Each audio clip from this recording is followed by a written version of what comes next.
Bom dia, gente. Para quem não falamos, bom dia ainda. Bem-vindos a mais um culto aqui na Igreja Amplitude, onde nós nos reunimos com a Igreja do Senhor. Nessa manhã nós vamos começar uma série, nós vamos falar sobre as cartas, a carta do apóstolo Paulo. Você vai dar recado? Antes disso, que ele já acabou com o nosso esquema, né? Hoje é aniversário do pastor Eric. E eu queria chamar o Diogo e o Abner para orar por ele. A gente comprou alguns bolinhos ali de pote, então a gente vai entregar para vocês em comemoração do aniversário. E vamos abençoar o nosso pastor. Estende a sua mão para cá, o Diogo e o Abner vão orar por ele. Vamos lá, vamos abençoar a vida do nosso pastor. Pai nosso, nós te amamos e te louvamos hoje, em especial pela vida do nosso pastor, pela vida do Eric, nosso amigo, nosso irmão, nosso companheiro, a pessoa a qual o Senhor instruiu, a pessoa a qual o Senhor chamou para este propósito, para cuidar da sua igreja, para discipular e nos amar, entregar, derramar a vida dele sobre nós. Nós reconhecemos isso nessa manhã e nós abençoamos por isso. Senhor, nós te louvamos, Senhor, pela vida deste homem que tem sido um exemplo para nós como marido, um exemplo para nós como pai, como amigo e como nosso pastor e discipulador, Senhor. Obrigado pelo nosso pastor ser um pastor de verdade, Senhor. Em meio a tantos lobos que vemos por aí nas igrejas, nós te agradecemos, Senhor, pela integridade do nosso pastor. Nós te agradecemos por ser um homem honrado, fiel à sua palavra, que se submete a Jesus e que se doa para a igreja, Senhor. Nós te amamos pela vida dele, Senhor, te louvamos pela vida dele, Senhor. Senhor, nós abençoamos a vida do Eric e pedimos que o Senhor continue dando graça sobre graça, Senhor. Graça no ensino, Senhor, graça na devoção, que ele continue crescendo a cada dia mais e que o seu crescimento colabore com o crescimento de cada um de nós. Isso nós já temos visto e somos gratos a Ti, Pai. Que a família dele cresça e frutifique como árvore plantada junto a rios de água, Senhor, Pai. Que a família dele cresça e frutifique como uma família plantada na presença do Senhor, com raízes profundas em Tuas palavras, Pai. Que nossa comunidade cresça, Senhor, como uma comunidade pastoreada por um bom pastor, que reflete o bom pastor que é o nosso Senhor Jesus Cristo, Pai. Que o coração pastoral e servil do Eric possa incentivar o nosso coração pastoral e servil a servir não somente a nossa comunidade, mas a servir a nossa cidade, ser uma igreja influente, Pai, em nome de Jesus. Amém.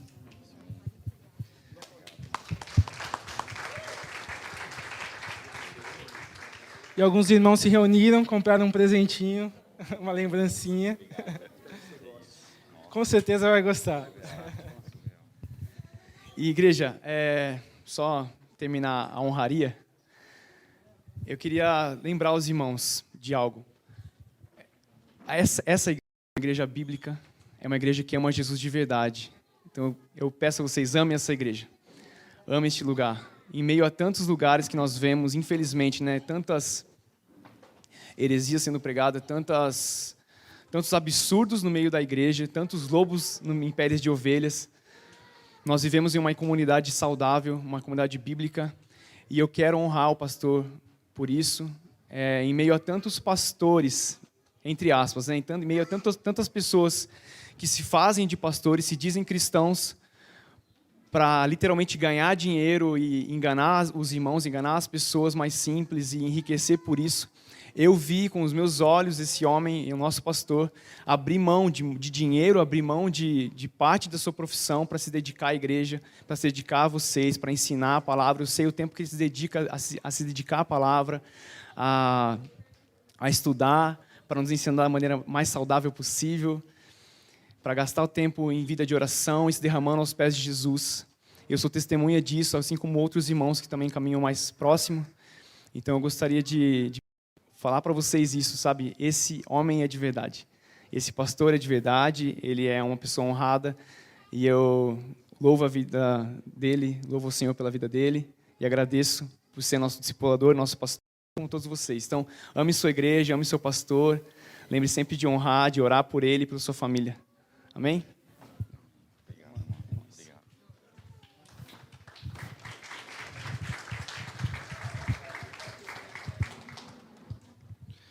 Vocês sabem, né, gente? Primeiro, obrigado por essa surpresa. Eu achei estranho mesmo. Criançada estava num fervo aqui. Não sei se não vai ter escolinha hoje. Eu achei estranho. Mas eles estavam de olho no bolo, né?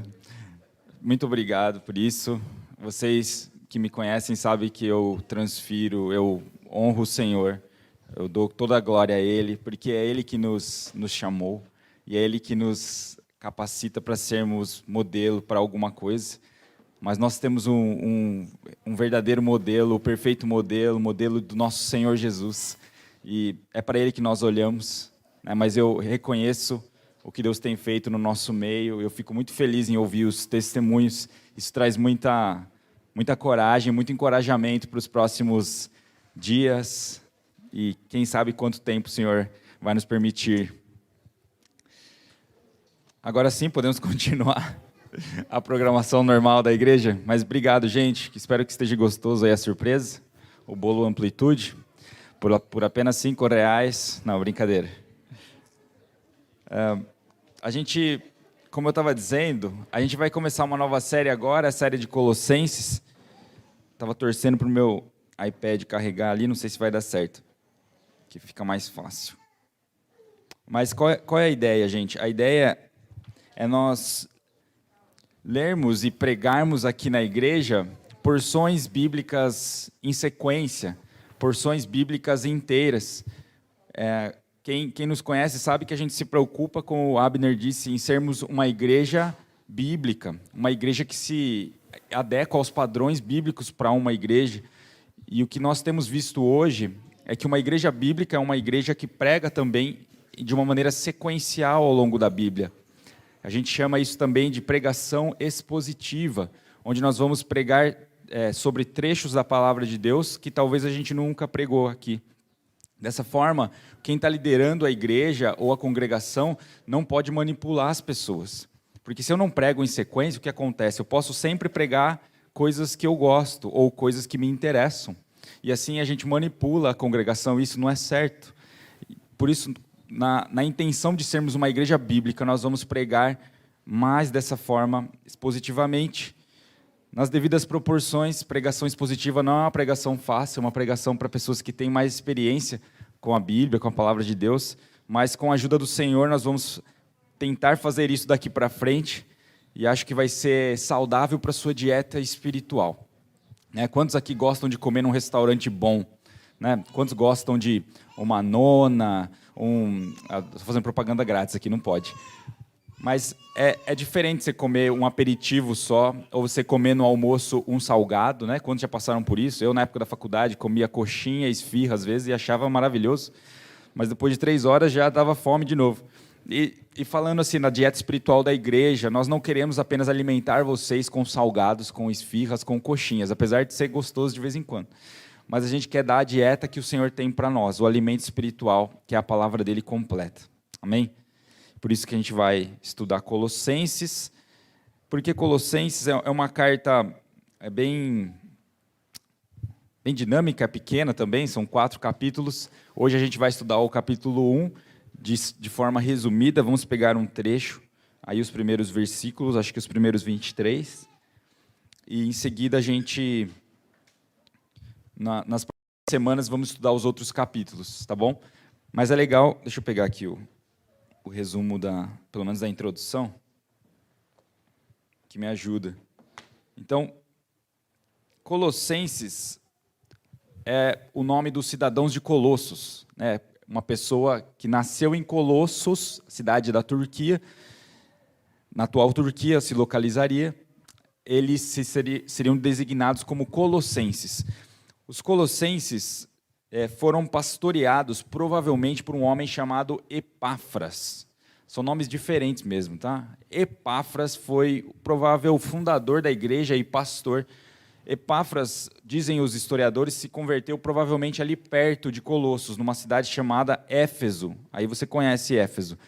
Já em Éfeso, que era perto entre aspas, cerca de 140, 150 quilômetros, uma cidade da outra. Coisa que hoje você faz de carro aí em 1h30. Mas naquela época não tinha carro, né? Carro apareceu aí no século XX, é coisa super nova. Você está reclamando às vezes do seu pau velho, mas Agradece, igreja. Gratidão. Porque naquela época não tinha, era cavalo, era a pé, né? Se quiser, vai de burrinho. E as pessoas, então, iam de uma cidade para outra para conhecer algo novo, para fazer trocas comerciais. E acredita-se que Epáfras se converteu em Éfeso, onde Paulo era pastor. O apóstolo Paulo, era pastor ali em Éfeso e ficou ali 3 anos aproximadamente, ensinando a igreja, plantando outras igrejas nas casas. E esse centro de Éfeso inicial é um centro famoso por ser um centro evangelístico, um lugar de treinamento, um lugar onde pessoas conheceram a Deus, foram treinadas para começar novas igrejas. E assim a igreja do Senhor se espalhava. Isso aconteceu perto do ano 60, lá na década de 60, só que de 60 depois de Cristo. Algo super recente, a morte de Jesus tinha acontecido ali 60 anos atrás.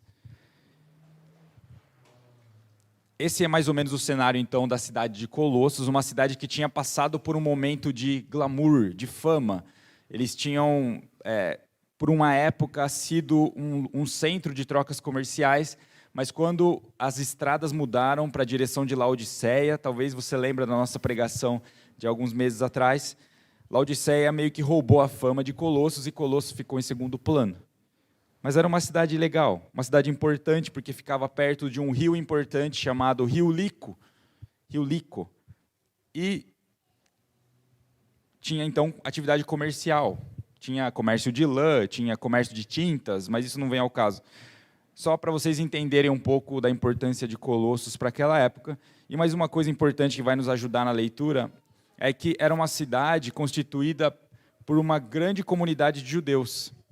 Lembrando que não existiam só judeus no mundo.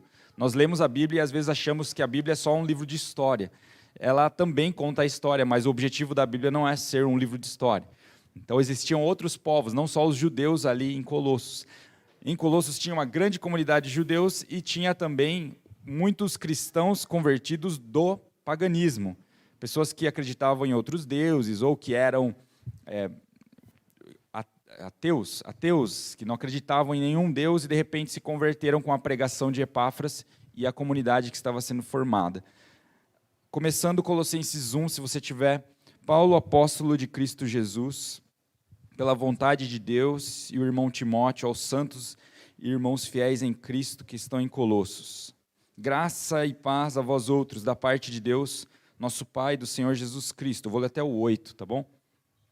Graças damos a Deus, Pai de nosso Senhor Jesus Cristo, orando sempre por vós, desde que ouvimos falar da vossa fé em Cristo Jesus e do amor que tendes para com todos os santos, por causa da esperança que vos está reservada nos céus, da qual antes ouvistes pela palavra da verdade do Evangelho, que já chegou a vós. Em todo o mundo este Evangelho vai frutificando, como também entre vós, desde o dia em que ouvistes e conhecestes a graça de Deus em verdade. Aprendestes isso com Epáfras, nosso amado conservo, que por vós é fiel ministro de Cristo, e que também nos declarou o vosso amor no Espírito. Até aí, depois a gente vai continuar a leitura do que falta, tá? Você viu já nesses primeiros versículos o que a gente conversou, Epáfras sendo uma figura de líder para a igreja de Colossos, e Paulo, já no começo da sua carta, ele saúda, é uma saudação para a igreja daquela região, dizendo, olha, eu escrevo essa carta com o auxílio ou com os olhos do Timóteo aqui comigo, Timóteo que também ajudou Paulo na fundação das igrejas, não quer dizer que Timóteo foi autor, Paulo foi o autor dessa carta, ele agradece a Deus, então graças damos a Deus, Pai de nosso Senhor Jesus Cristo, orando sempre por vós. Ele começa agradecendo, e essa é uma característica do cristianismo. Essa é uma característica que Paulo queria gerar naquela comunidade. O cristão verdadeiro, ele é famoso por agradecer a Deus, por conferir graças a Deus em tudo que ele faz. Mesmo que ele não entenda o que ele está passando, ele agradece a Deus porque ele reconhece a soberania de Deus sobre toda a vida, sobre toda a criação. E nesse primeiro capítulo a gente vai ver isso, que Deus é soberano, que Deus é criador. Ele começa agradecendo e fala versículo 2, aos santos e irmãos fiéis em Cristo. Percebe Paulo falando, vocês são santos e vocês são irmãos fiéis. Era uma comunidade jovem, uma comunidade cristã nova. Por que será que Paulo quis já chamá-los de santos? Ele estava provavelmente já apontando para o chamado deles. Vocês são chamados para serem santos. Não sei se vocês já enxergaram que agora a justiça de Jesus cobre vocês. Por isso vocês podem ser chamados de santos. Vocês têm um modelo a copiar, que é o modelo do nosso Senhor. Como ele já falou em outra carta, sejam imitadores de Deus, sejam imitadores de Cristo. Então, Paulo já começa a carta dizendo, vocês são santos, vocês são separados, é um dos significados dessa palavra. E pense nos judeus que estavam ali em Colossos, entendiam isso, separados. Nós somos o povo de Israel, nós fomos separados. Lembra lá no Antigo Testamento, quando Deus fala, eu separei Israel como uma propriedade, como um povo peculiar, para eu revelar a minha glória e para ele ser modelo para as outras nações. Quando Paulo fala, vocês são santos, ele está dizendo, você, assim como Israel, assim judeus, como vocês se sentiam especiais, porque Deus escolheu vocês entre todos os povos da terra, agora vocês que receberam o Espírito de Deus, o Espírito Santo, agora que o Evangelho atingiu essa comunidade, essa cidade onde vocês estão, saibam disso. Vocês foram escolhidos, vocês foram separados por Deus para viver para Ele. Vocês foram separados para viver longe do pecado. Fomos separados para servir a Deus com a nossa vida, com o nosso estilo de vida. É isso que ele está dizendo para Colossos e que nós aplicamos hoje para nós. Nós não precisamos, aliás, nós não devemos viver como os povos pagãos. Nosso estilo de vida é diferente. Como eu já falei outras vezes aqui, aos domingos e aos finais de semana, quando tinha programação da igreja, eu ia com meus pais na igreja e minha mãe gostava de dizer isso, esse povo que não tem compromisso com Deus, aí fica passeando enquanto a gente está indo adorar a Deus na igreja, e as pessoas lá, esse povo que não tem compromisso, como se as pessoas não pudessem fazer nada fora da igreja. Mas era uma maneira da gente dizer que nós éramos diferentes. Hoje, claro, a gente brinca com isso, mas existe algo de verdade nessas declarações da minha mãe. Eu entendo o coração dela. Ela foi criada onde os cultos eram de segunda a segunda, então não era fácil, gente. E menina tinha que ir de saia, tá? Sempre, always, né? Faça chuva, faça sol, faça neve, irás de calça. Não, de saia, confundi. E o fato é que aqui Paulo está dizendo para nós, vocês são diferentes, porque os interesses, as prioridades do cristão devem ser diferentes das prioridades de quem não serve, de quem não teme a Deus. O nosso prazer é diferente, nosso entretenimento às vezes vai ser diferente, algumas coisas teremos em comum. Na cultura vamos ter coisas que nós podemos desfrutar nessa terra, mas existem coisas, obviamente, culturais que não são para o cristão. Se você citar alguns nomes aí da música, por exemplo, do gênero funk, você já vai entender o que eu estou dizendo. Não compete a um cristão se divertir com alguns artistas desse gênero. Eu não conheço, na verdade, muito esse gênero, tá? Mas o pouco que eu escutei, o pouco que às vezes toca, sabe, na rádio, assim, a gente se escandaliza, né? E a gente fala, eu não quero isso para mim nem para os meus filhos. Mas vamos continuar, porque Colossenses até falou de funk. Olha isso, eu não tinha programado, desculpa, gente. Continuando aqui. A gente vê no versículo 4, 5, 3 características de uma comunidade que é atingida pelo Evangelho. Isso que aconteceu com Colossenses. Paulo fala, eu ouvi falar, no versículo 4, ouvimos falar da vossa fé em Cristo e do amor por causa da esperança. Então, essas 3 características aí, fé, amor e esperança, são resultados de uma comunidade, resultados que você vai encontrar numa igreja ou numa pessoa que foi alcançada pela mensagem do Evangelho. Então, uma vez que o Evangelho me atingiu, eu vou querer viver diferente, porque não é possível que o Evangelho não provoque nenhuma mudança na minha forma de viver. Aliás, eu falei do evangelho, mas o que é o evangelho? A tradução mais simples desse termo seria boas notícias, boa nova.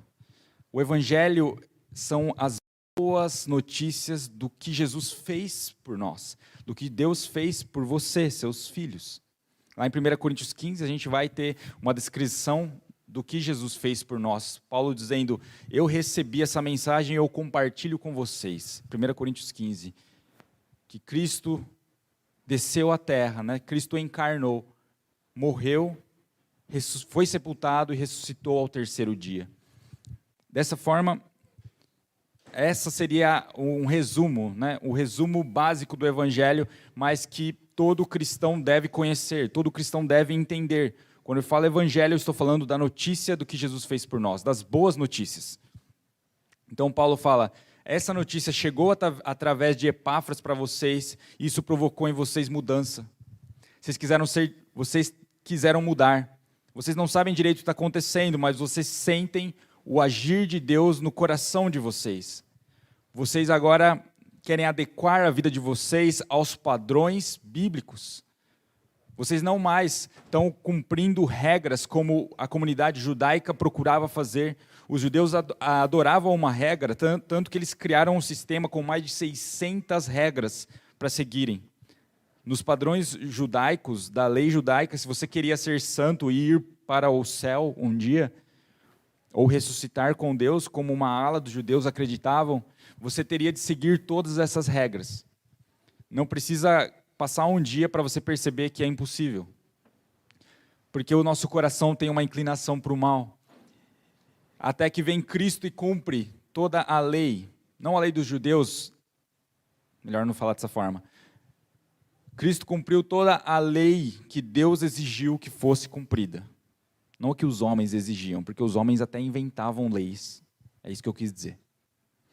Mas Cristo cumpre toda a lei, mostrando para nós que era impossível para nós cumprirmos ela, por nossas próprias forças. Assim como hoje é impossível para você cumprir toda a lei de Deus sem a ajuda do Espírito Santo.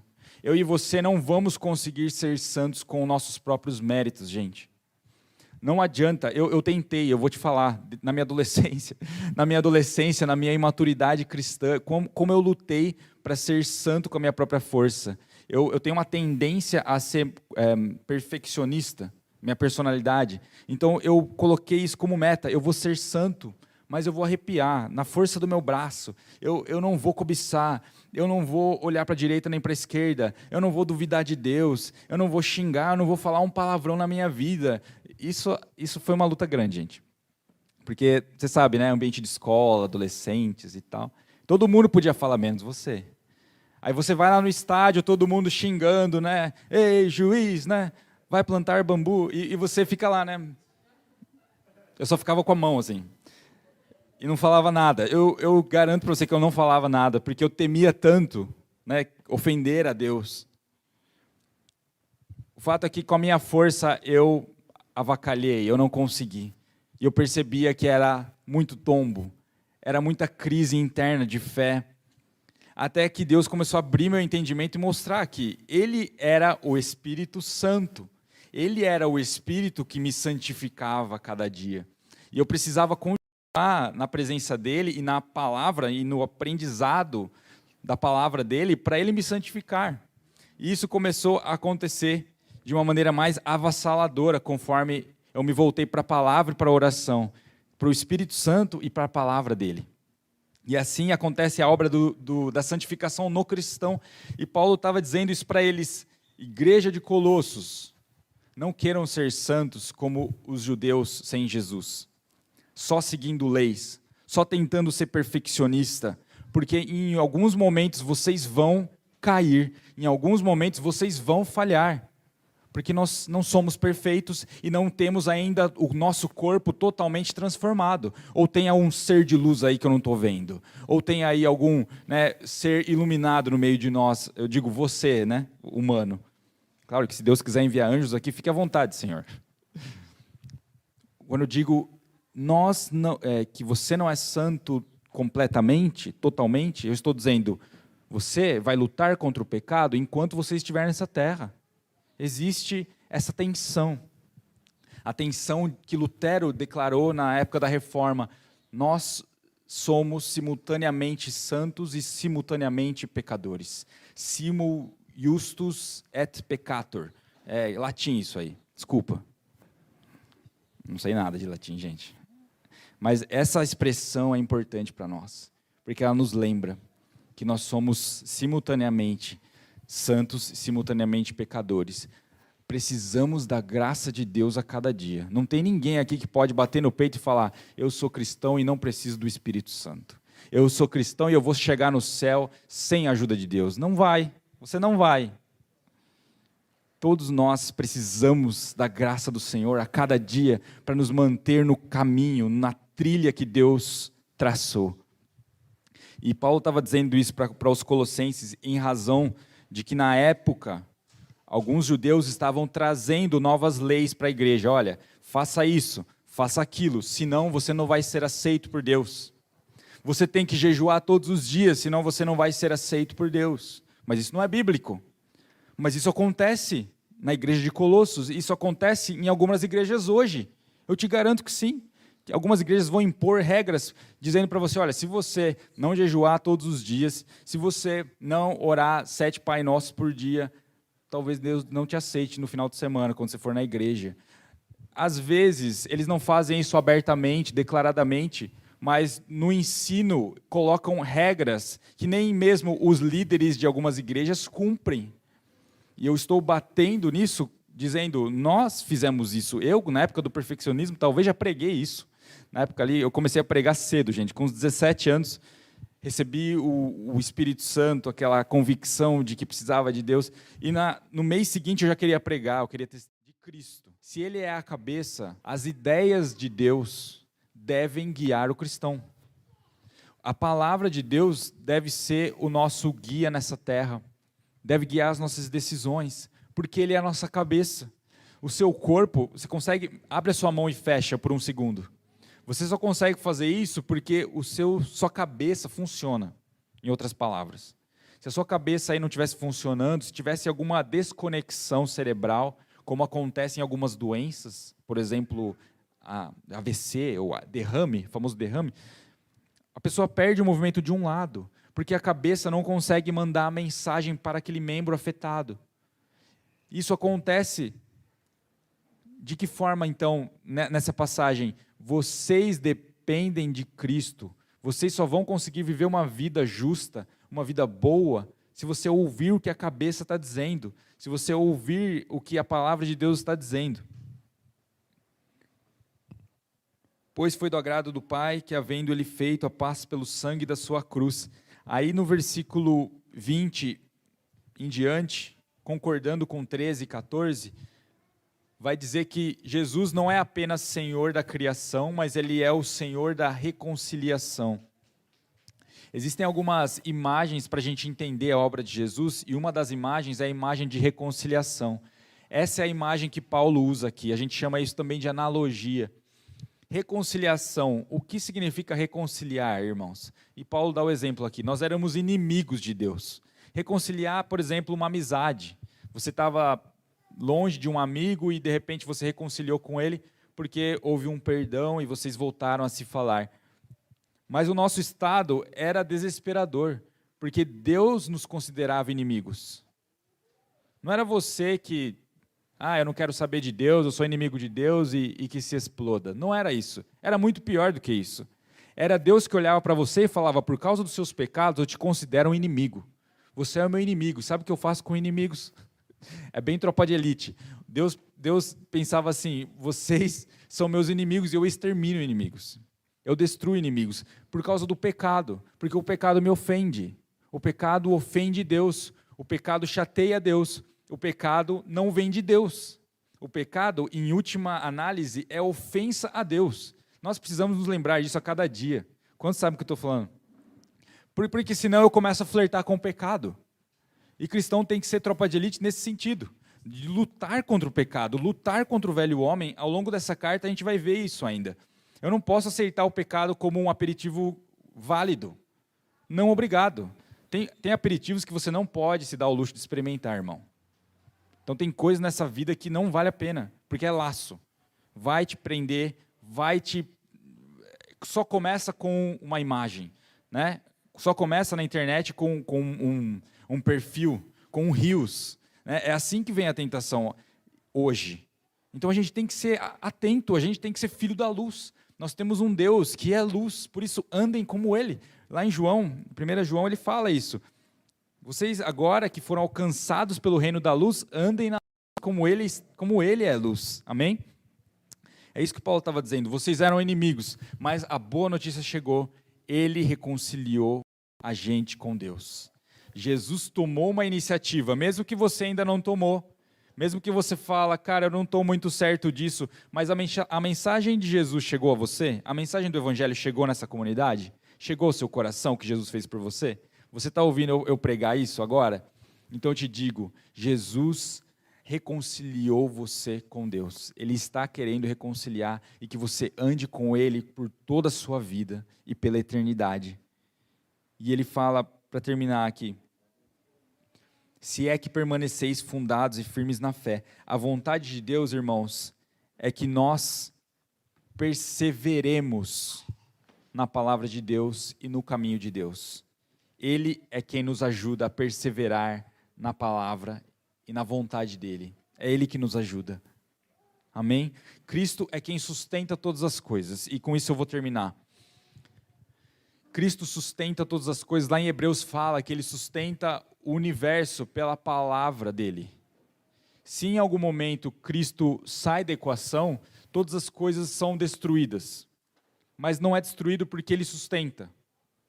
Ele é criador e Ele sustenta a criação. Pense nisso por um momento. Os planetas estão perfeitamente alinhados, né? Os mares eles invadem até onde é permitido, vamos dizer assim. E se acontecesse alguma coisa, por exemplo, um tsunami, onde as coisas saem de ordem? Destruição. Né? E o que impede de não acontecerem tsunamis diariamente? O que impede de não acontecerem atentados todo 11 de setembro, como aconteceu alguns anos atrás? Deus está sustentando, Deus está intervindo até hoje na criação. Deus está presente no meio de nós, porque Ele fez todas as coisas com um propósito, e o propósito estava aqui em Colossenses 1, a glória de Cristo. Toda a história vai se resumir em glorificar a Jesus, em glorificar a Deus. E aqui Deus se coloca então como o Deus da criação. Se Ele é criador, isso é importante para nós compreendermos a mensagem do Evangelho. Se Ele é criador, nós devemos a Ele. Se Ele nos sustenta hoje, se você levantou da sua cama hoje, você deve algo a Ele. E é isso que Paulo estava dizendo para os colossenses. Agora vocês vivam de uma maneira que glorifique a Deus, de uma maneira agradecida a Deus. Deus, obrigado porque você me sustenta, obrigado porque você criou todas as coisas, obrigado. E aqueles que ainda não vivem uma vida para Deus, arrependam-se. Como Paulo fala em Romanos. Arrependam-se de viver para vocês mesmos, achando que vocês não devem nada para Deus. Talvez você conhece alguém assim, que vive uma vida achando que Deus não está nem aí para ele. Talvez eles até afirmam, Deus existe, Deus criou as coisas, mas eu não vivo para Ele, eu não me importo em ir para a igreja, eu não me importo em aprender mais sobre Deus. Esse tipo de gente não está vivendo uma vida que glorifica a Deus. Eles estão escolhendo serem inimigos de Deus. E sobre esses vem condenação. Nós precisamos de alguém que nos reconcilie com Deus. E não existe outro Deus a não ser o Deus da Bíblia. E o Deus da Bíblia, segundo a informação de Colossenses, tem um nome. O nome dele é Jesus. Vamos ficar de pé?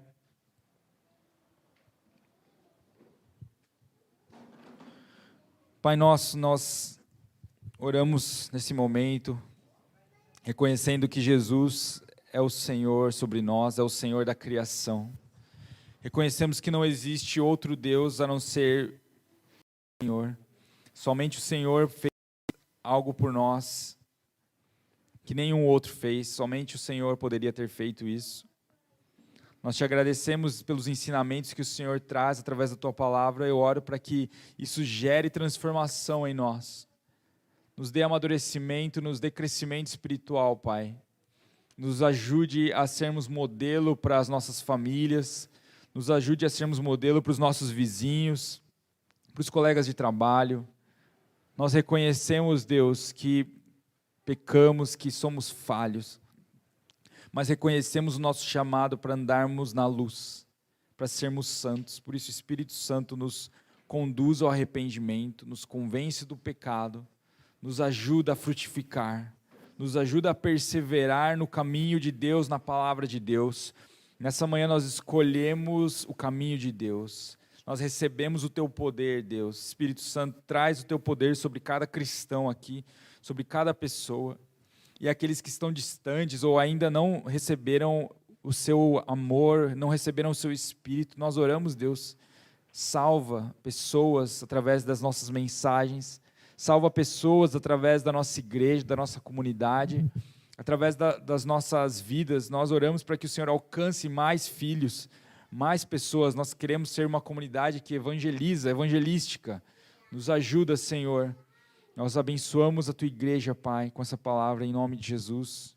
Que Ele continue falando ao seu coração e se revelando a vocês ao longo dessa semana. Amém? Então, que Deus abençoe vocês, que vocês tenham uma ótima semana, que a graça do Senhor Jesus Cristo, o amor de Deus e a comunhão e a presença do Espírito Santo sejam com todos vocês. Amém. Deus abençoe.